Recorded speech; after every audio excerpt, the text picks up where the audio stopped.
Ngapunten Wasta Abdi Ginah Wamurhada di kelas 10 MIPA hiji.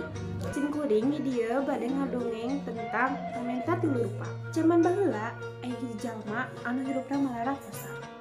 Carekna dahar isuk henteu sore teh lain bubungan. Ari pagawean teh sok buburu ngangon domba batur. Sanajan pagaweanna sok buburu ngangon domba batur, sanajan digaweanna kacida getona. Tapi hasilna teu fungsi nahi, dijauheun kana citu. Da puguh ku buburu. Ari buruhanana dina setaun teh pare 50 geus ditambah ku bekel dahareun mun rek ngangon. Demi dunungan jalma beunghar kacida. Tapi koretna kamina-bina, coba licik. Kapangangon teh ngan minteran bae saumpama anu ngangon domba, arek ngangon domba kapangangonan. Dibekelana teh sangu bae jeung uyah sambal. Arang langka pisan dibere dengan sangu anu ngareunah. Mun geus usum panen, nu ngangon teh dibere pare buruhanana teh. Tapi parena teh dipilihan anu gambrang pisan. Atuh barang dijual teh hargana teh sakumaha. Kumahi pikeun beli-beli baju acan. Mun nasabah bae, mun tukang ngangon teh pakaian geus rubat-reubut, siga nu gelek bae. Sakali mangsa eta tukang ngangon teh gering, tapi kate bisa ngangon. Tapi dununganna teh teu diurus. Barang geus cager sartakeun mamayu, ngan kaduga ngangon. Kadununganana minta kadaharan. Tibatan mere mah dununganna teh kalah kanyarekan. Ngajana teh can digawe nu sareng minta dahar. Antukna eta tukang ngangon teh musafir. Manehna prihatin liwat saking sertang ngenes dina jero hate. Berang peuting manehna nadaan hayang bisa cara deungeun-deungeun. Teu kurang hakaneun, teu kurang pakaian. Ku tina nyeri hate, manehna tuluy miceun maneh kaleuweung. Teu dahar, teu nginum. Barang geus beunang sababaraha poe, manehna kasarean ti beurang. Handapeun tak kakai. Ari hudang beut manggi batu 3 siki. Kawas muncang baruleun. Sarta laleucir. Teu kira-kira manehna kagetanan. Sasaha nu neundeun ieu batu teh? Da tadi mah eueuh pokna. Sabot kitu kadenge aya sora eueuh rupa.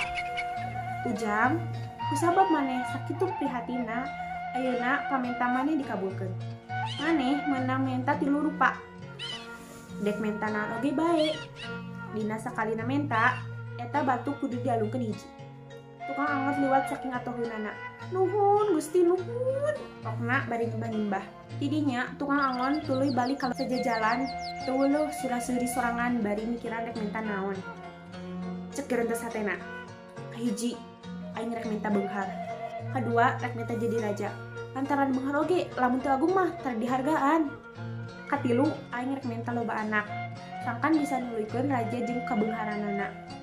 Sadatang maka imah, manehna rek nyoba menta beunghar, tapi tuluy kapikir rek menta duit bae. Da mun teh mah tuluy dibere kuda, sapi, atau wong ingon, kacida recenah da kudu dijual heula. Ari loba duit mah, apanan hayangan bae oge bisa. Tapi manehna caletot ngomong.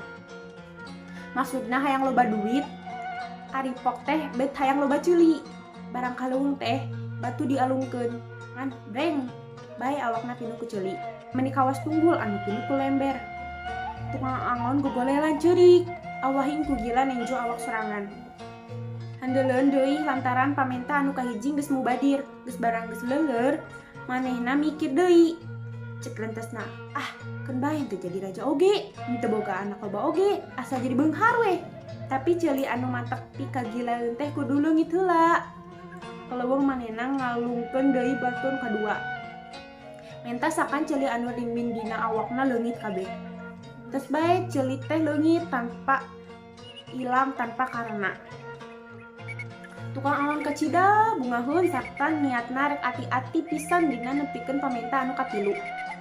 Tapi rasa manehna inget kana ceuli manehna anu dua. Ari dicabak rek ngilu leungit.